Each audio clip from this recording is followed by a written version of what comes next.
नमस्कार। आज हम 18 अगस्त 2025 के फोर्थ कॉलम डॉट इन के एक लेख पर गौर कर रहे हैं। हाँ, ये लोहंडीगुड़ा के एक सरकारी कॉलेज में हुई वर्कशॉप के बारे में है। बिल्कुल। इसे युवा भारत बस्तर और युवा कार्यक्रम एवं खेल मंत्रालय भारत सरकार ने मिलकर आयोजित किया था। अच्छा। मकसद साफ था, छात्रों और युवाओं को केंद्र सरकार की जो फ्लैगशिप योजनाएं हैं उनसे अवगत कराना। मतलब जानकारी देना। हाँ, पर सवाल यह है कि लोहंडीगुड़ा जैसी जगहों पर युवाओं तक ये सरकारी योजनाएं पहुंचाने के जो प्रयास हैं वो कितने असरदार हैं।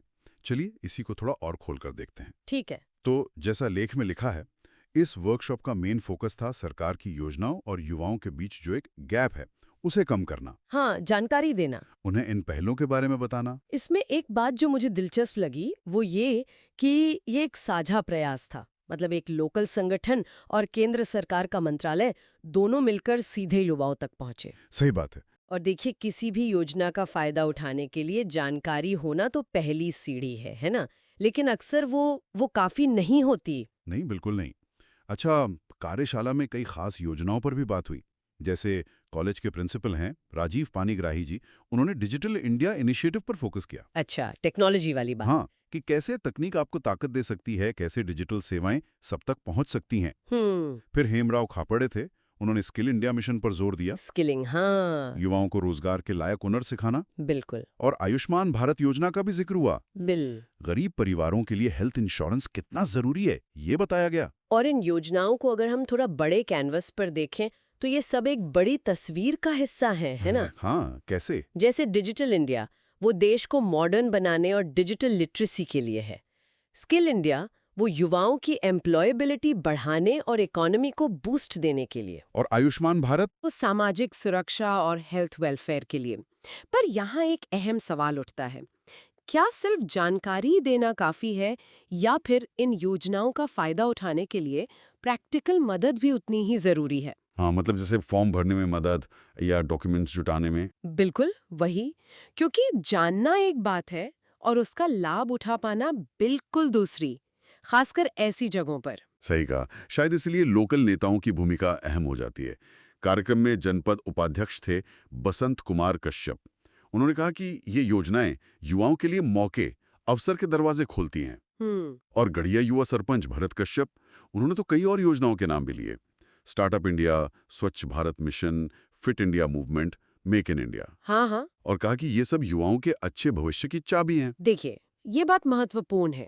जब स्थानीय नेता जैसे जनपद उपाध्यक्ष या युवा सरपंच इन नेशनल स्कीम्स की बात करते हैं, हाँ, तो इससे एक कोशिश दिखती है कि कैसे राष्ट्रीय स्तर की पहलों को लोकल लेवल पे रेलेवेंट बनाया जाए, लोगों से जोड़ा जाए। जब लोकल आवाजें नेशनल योजनाओं को एंडोर्स करती हैं तो लोगों का भरोसा बढ़ता है। हाँ, ये टॉप डाउन अप्रोच नहीं लगता फिर। बिल्कुल, उसमें एक अपनापन आता है। ये दिलचस्प पॉइंट है। अच्छा, वर्कशॉप में सिर्फ स्टूडेंट्स ही नहीं थे, स्थानीय जनप्रतिनिधि, सामाजिक कार्यकर्ता, कॉलेज के टीचर्स सब शामिल थे। अच्छा, काफी मिला जुला ग्रुप था। हाँ, और लेख के आखिर में लिखा है कि सबने आत्मनिर्भर भारत बनाने में योगदान देने का संकल्प लिया। अब इस संकल्प का क्या मतलब निकालें? देखिए, इस वर्कशॉप का असर दोहरा दिखता है। एक तो जानकारी देना, वो तो है ही। दूसरा एक, कह सकते हैं, राष्ट्र निर्माण की सामूहिक भावना जगाना। हम्म। संकल्प लेना ये दिखाता है कि लोग शायद कनेक्ट फील कर रहे हैं या मोटिवेटेड हुए हैं। ये भागीदारी की इच्छा दिखाता है। लेकिन असली परीक्षा तो वो तो इसे अमल में लाने की है। हाँ, संकल्प लेना आसान है, निभाना मुश्किल। बिल्कुल। जानकारी को एक्शन में बदलना, खासकर जैसे स्किल इंडिया या स्टार्टअप इंडिया की बात करें, तो वो एक अलग ही चुनौती है। उसके लिए सिर्फ जानकारी से ज्यादा चाहिए होता है। सही है। तो कुल मिलाकर बात यह है कि लोहंडीगुड़ा जैसी जगहों पर ऐसी वर्कशॉप्स एक जरूरी पहला कदम तो है, योजनाओं को सीधे लोगों तक, खासकर युवाओं तक पहुंचाने के लिए। एक मंच मिलता है बातचीत का। हाँ, जागरूकता बढ़ाने और एक डायलॉग शुरू करने का ये बहुत जरूरी है। तो चलिए, जाते जाते एक सवाल श्रोताओं के लिए छोड़ते हैं। लेख में बताया गया कि प्रतिभागियों ने आत्मनिर्भर भारत में योगदान का संकल्प लिया। अब इस जागरूकता से आगे बढ़कर इन युवाओं को मिली जानकारी को असल एक्शन में, जैसे कि स्किल इंडिया या स्टार्टअप इंडिया के जरिए उद्यमिता में बदलने के लिए लोकल लेवल पर किस तरह के ठोस सपोर्ट सिस्टम की जरूरत हो सकती है। अच्छा सवाल है। सिर्फ जानकारी देने से आगे उन्हें वाकई में सक्षम बनाने के लिए और क्या किया जा सकता है, इस पर सोचिएगा जरूर।